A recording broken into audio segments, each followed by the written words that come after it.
العيش اللي بياكل الشعب ارحلوا خربتوا البلد خربتوا البلد ممدوح رميح وكيل إدارة تموين المركز. حرام مدير تموين 18 سنة في السعودية. هات العيش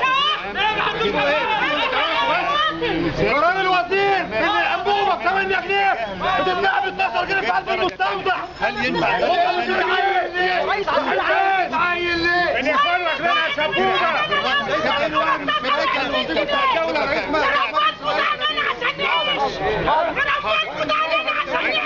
نيجي لحضرتك دلوقتي مع حضرتك يشتركوا معاك الاثنين معاك واللي يتكلم يبقى حرامي يا اما كافر. تجاهل جميع الادميات وجاب الحديث اللي هو الدرجه الثانيه والدرجه الاولى وكانوا مسافرين، يعني في اللي مسافر 8 سنين وفي اللي 18 سنه. لما حضرتك دي عايزه جميع بتوع المديريه كلهم متضررين من القرار. هتشغل 10 شباب يا باشا على الخطوه اكثر من 6 7 اللي معاك يا باشا عايز يمضي بس تشغل 10 شباب يا باشا. عليها بتاع 6 7 اهو قدام الناس الحس اهو الحس اهو الدعم اهو باشا الورقه اللي حضرتك دي يا سياده مفتش رقابه تموينيه ومفتش رقابه تجاريه ومفتش لتحقيق الامن ومسكت مدير عام مشروع ومدير الرقابه والمتابعه ومسكت عضو مجلس الاداره، يعني الخبره بتاعتي في المشروع هربتها في كل مكان رئيس الدولة ده الاخوان. يا باشا الطلب بتاع الشباب يا باشا هو دلوقتي سعادتك ولا نيجي لحضرتك؟ شغلنا كلنا دلوقتي سعادتك نكتب شكوى ولا نيجي لسعادتك نقول له نص يوم عشان نجيب 5 تلفزة سهلة. ماشي يا فندم. نص يوم. احنا بعتنا صندوق. اتفضل يا فندم. ما رحبتش انتوا عاملين على كده ليه؟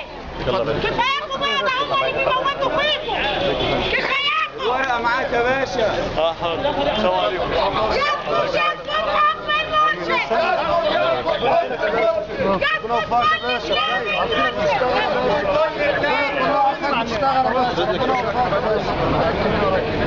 ربنا يوفقك يا باشا. حضرتك احنا وقفت في الشارع يا معالي الوزير. ربنا يوفقك يا باشا. ربنا يوفقك يا معالي الوزير. وليد